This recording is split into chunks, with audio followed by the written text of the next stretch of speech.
안녕하세요 디테일러 여러분, 블랙디테일의 DK입니다.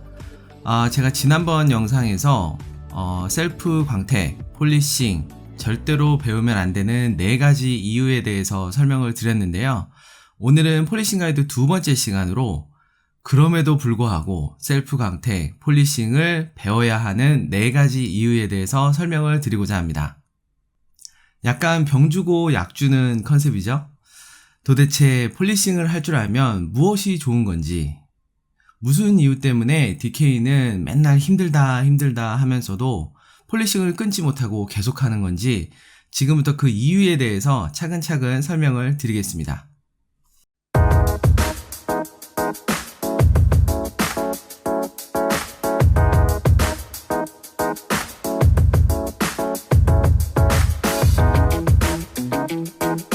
제가 일전에 셀프로 광택을 하는 것이 전문 샵에다가 맡기는 것보다 절대로 싸지 않다라는 말씀을 드린 적이 있습니다.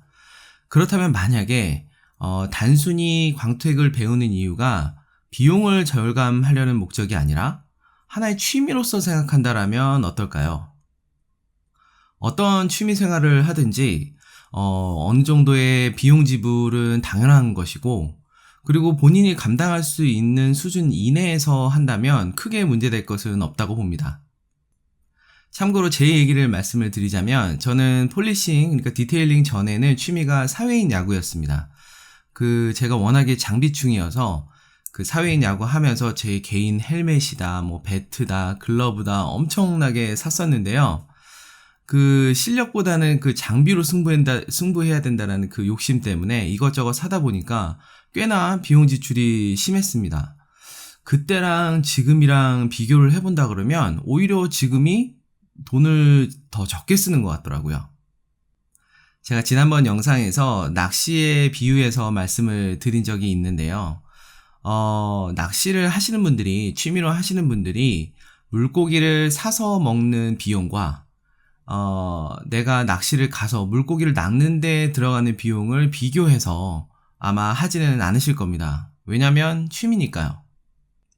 내가 좋아하고 즐거운 것을 하면서 스트레스를 푸는 거기 때문에 일정 수준의 비용 지불은 당연하다고 할 수 있습니다. 자, 그렇다면 두 번째 이유는 뭘까요?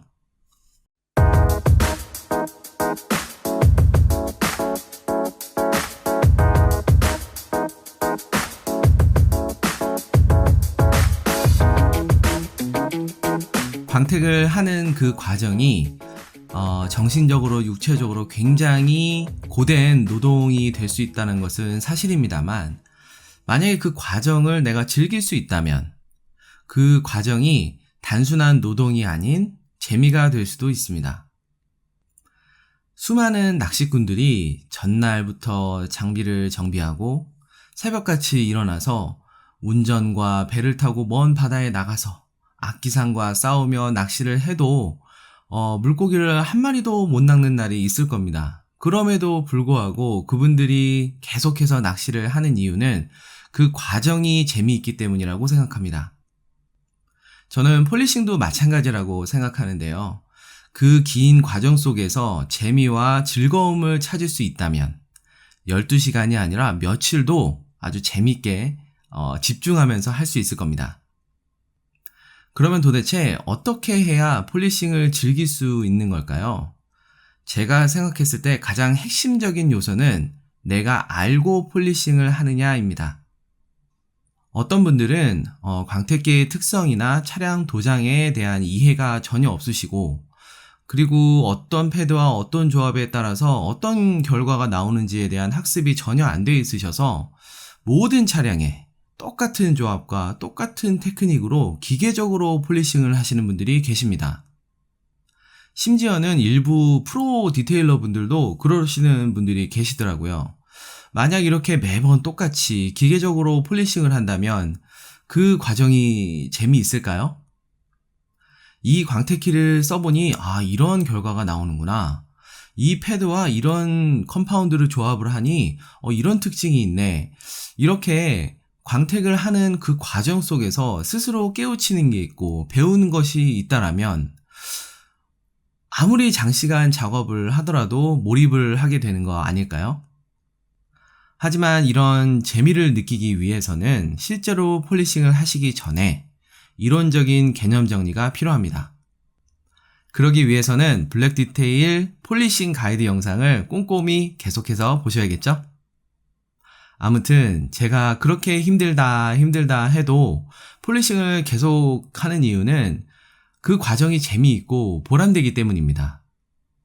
폴리싱은 나와 차 이 두 가지만 있으면 되기 때문에 좋은 장소와 그리고 내가 진지하게 즐길 수 있는 마음가짐만 있다면 비교적 제약 없이 언제라도 즐길 수 있는 그런 아주 좋은 취미라고 생각합니다. 그렇다면 세 번째 이유를 알아볼까요?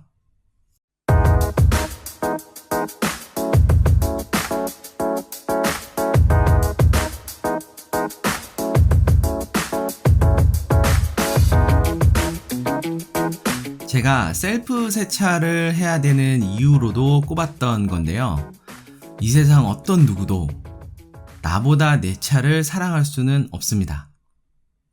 어찌 보면 당연한 거죠. 남의 차는 절대로 내 차만큼 소중할 수가 없는 겁니다.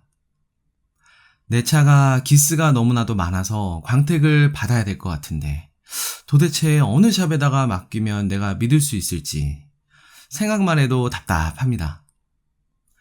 폴리싱에 대해서 잘 모르시는 분들이 간판이나 아니면 인터넷 검색만으로 믿을 수 있는 업체를 찾기란 사실상 불가능합니다. 왜냐면 내가 옆에서 100% 지켜볼 수 없기 때문이죠.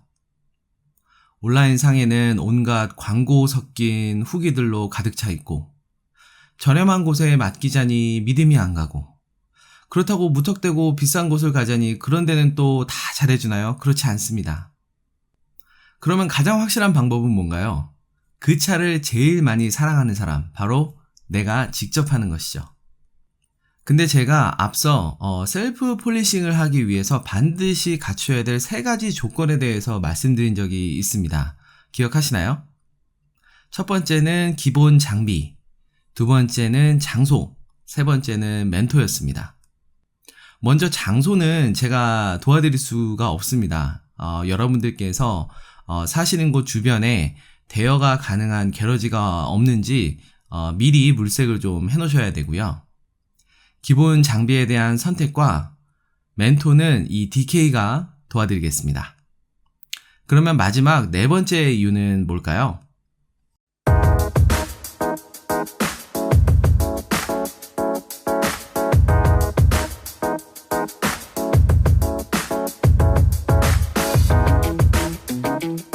제가 지난번 영상에서 폴리싱에 너무 빠져버리면 디테일링의 재미를 잃어버릴 수 있다라고 말씀드린 적이 있습니다.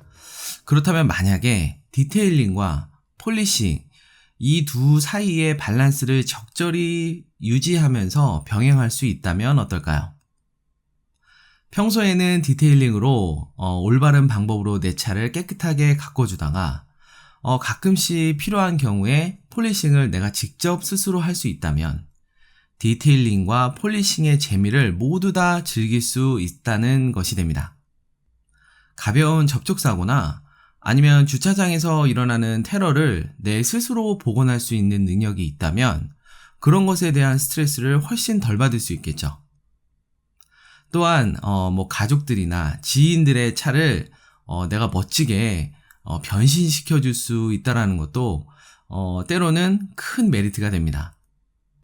그리고 이거는 조금 이상하게 들릴 수도 있는데요. 이게 혼자 한번 폴리싱을 해보면 정말 힘들거든요. 이렇게 힘들게 폴리싱을 한번 하고 나면 내가 이거 다시는 안 해야겠다. 그러기 위해서라도 내가 평소에 세차를 잘해야지 이런 마음까지 생기기도 합니다. 그런 장점도 있습니다. 이렇게 너무 한쪽으로 치우치지 않고 디테일링과 폴리싱의 적절한 밸런스를 유지한다면 상호 보완적인 시너지를 일으킬 수도 있습니다.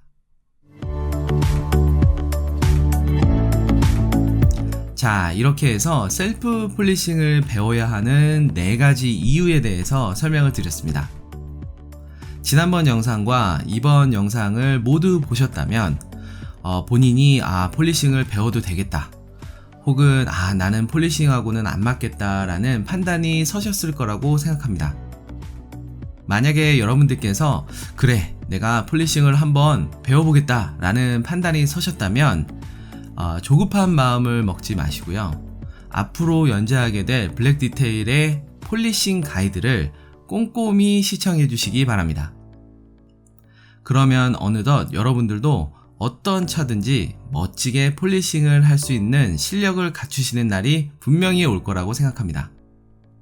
제가 항상 드리는 말씀이 있죠. 제가 가능한 건 여러분도 가능합니다.